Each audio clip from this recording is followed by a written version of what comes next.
Bismillahirrahmanirrahim, alhamdulillah, wassalatu wassalamu ala rasulillah.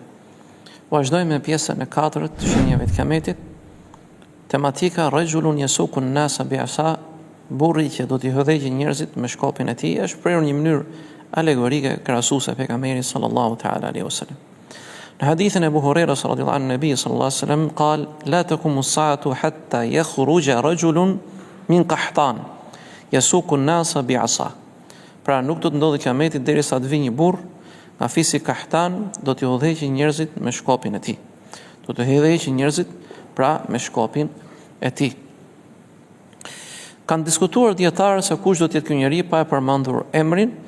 Pra vjen një transmetim nga Nuaimi ibn Hamadi me rrugë transmetimi të dobët dhe tregon që ai do të vijë mbas Imam Mehdit, do të udhëheqë rahimahullahu radiyallahu ta'ala anhu.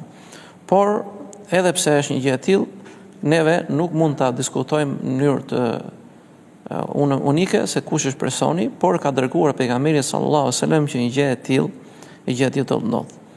Por Imam Kurtubi rahimahullahu ta'ala thotë që mund të jetë el-Jahjah, e kanë transmetuar kështu sepse ai e ka Imam Muslimi rahimahullahu ta'ala, pasi ka përmendur rrugën e transmetimit të Abu Hurairës, ka përmendur transmetimin e njohur la tadhhabu al-ayyam wal-layali, do të ikin ditët dhe netët an hatta yamlika ar-rajul yuqal lahu Jahjah, derisa të bëhet mbret një burr që quhet Jahjah.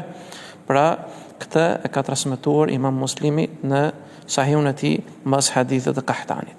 Pra edhe pse kanë diskutuar dietarët që ky do të jetë imam mas Imam Mehdit, por Zoti qoftë i kënaqur për ti, por edhe pse ka një diskutim vogël se kur do të jetë, kjo është një çështje që i takon Zotit subhanahu wa taala, por që ka transmetuar pejgamberi sallallahu alajhi wasallam, kjo është e saktë dhe është e padiskutueshme. Në hadithin tjetër në shenjat e Kiametit është ghibtatu ahlul kubur, njerëzit do dëshirojnë ndonjëherë të ishin në varrin e atyre që kanë vdekur, për shkak të sprovave, fitne dhe trazira të mëdha që do të ketë. An Abi Huraira radhiyallahu anhu, Nabi sallallahu alaihi wasallam قال لا تقوم الساعة حتى يمر الرجل بقبر الرجل فيقول يا ليتني مكانه. Pra nuk do të ndodhi Kiameti derisa dikush do të kaloj pranë varrit dikujt tjetër dhe thotë se kur tisha në vendin e këtij. Për shkak të sprovave dhe trazirave të mëdha që do të ketë. Ndonjëherë thotë për shkak të mallit që ka për mikun për shokun e tij. Siç ka ardhur në hadithin e Ibn Mesudit, qale, thot Ibn Mesudi, yati ala an-nasi, do të vinë një kohë thot për njerëzit, yati ar-rajulu al-qabra fayattaji, do të vi dikush do të shtrihet në një varr. Pra është një varr do të shtrihet në atë. Dhe do thot ya laytani makana sahibi, sikur tisha unë në vendin e shokut tim.